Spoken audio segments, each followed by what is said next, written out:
रक्षा मंत्री राजनाथ सिंह लेह से देश को 125 विकास परियोजनाओं की दी सौगात। सीमावर्ती क्षेत्रों में बने 28 सड़कों और 93 पुलों का उद्घाटन किया। नई सड़कों और पुलों के उद्घाटन से 7 राज्यों 2 केंद्र शासित प्रदेशों में बढ़ेगी कनेक्टिविटी। आवागमन में सेना को मिलेगी बड़ी सहूलियत।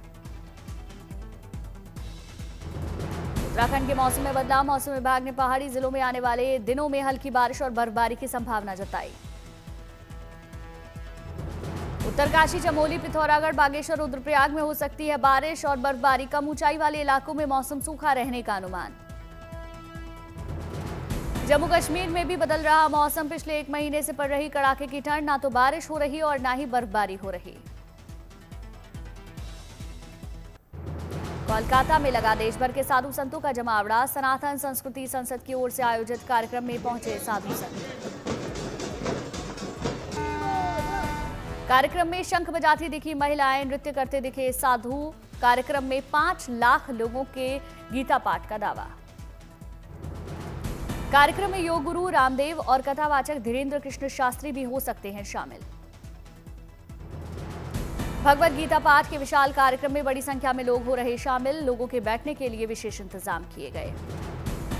मुख्य कार्यक्रम को करीब से देख सकेंगे। कार्यक्रम स्थल पर पहुंचे लोग कार्यक्रम देखने के लिए लगाए गए बड़े बड़े टेलीविजन स्क्रीन। उत्तराखंड के बागेश्वर में सीएम धामी ने भगवान बागनाथ के दर्शन किए। लोगों से सीएम को फूल माला पहनाकर लोगों ने स्वागत किया।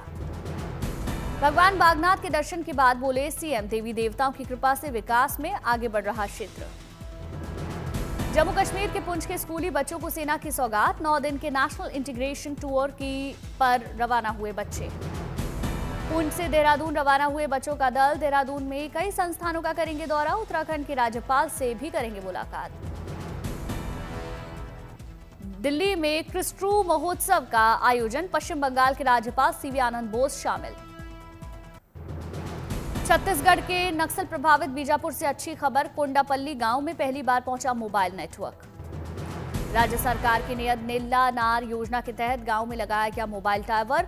योजना के तहत 403 गांव में पहुंचाया जा रहा मोबाइल नेटवर्क। छत्तीसगढ़ और तेलंगाना के बॉर्डर पर बसे इस गांव में पहली बार पहुंचा मोबाइल नेटवर्क। लोगों में देखी मोबाइल के जरिए दुनिया से जुड़ने की खुशी।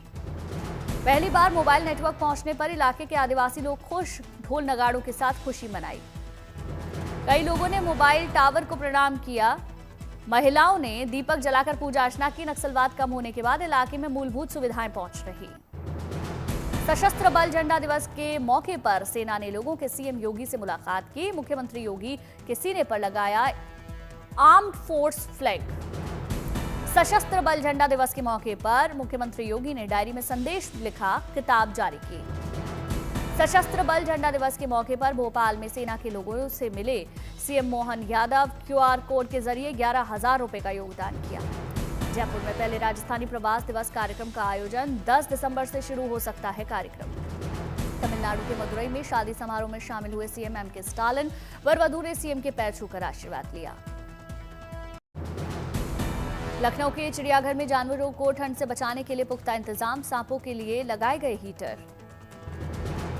ठंड की गुनगुनी धूप का आनंद लेते दिखे हिरण, मगरमच्छ और दूसरे जानवर। लोग भी टॉय ट्रेन से जू की सैर कर रहे। जोरहाट में असम एग्रीकल्चर यूनिवर्सिटी ने डेवलप की एक आधुनिक तकनीक जिससे 2 साल तक काजी नींबू जूस को प्राकृतिक रूप से किया जा सकेगा प्रिजर्व। कश्मीर के नौशहरा सेक्टर में महिलाएं बन रही आत्मनिर्भर। महिलाएं ऑर्गेनिक सब्जियों की खेती कर हो रही सशक्त। छत्तीसगढ़ के नक्सल प्रभावित सुकमा की लगातार बदल रही तस्वीर। आम की अच्छी फसल कर किसान कर रहे अच्छी कमाई। गृह मंत्री अमित शाह ने गुजरात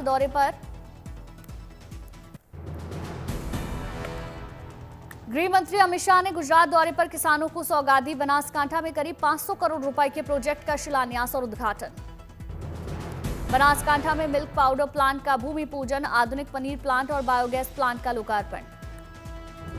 बनासकांठा में गृह मंत्री अमित शाह ने बायो सीएनजी फर्टिलाइजर प्लांट का दौरा किया। शाह का लोगों ने किया गर्मजोशी से स्वागत। अत्याधुनिक प्लांट में खाद बनाने के लिए कई तरह की मशीनें मौजूद। अधिकारियों से प्लांट के बारे में शाह ने जानकारी ली।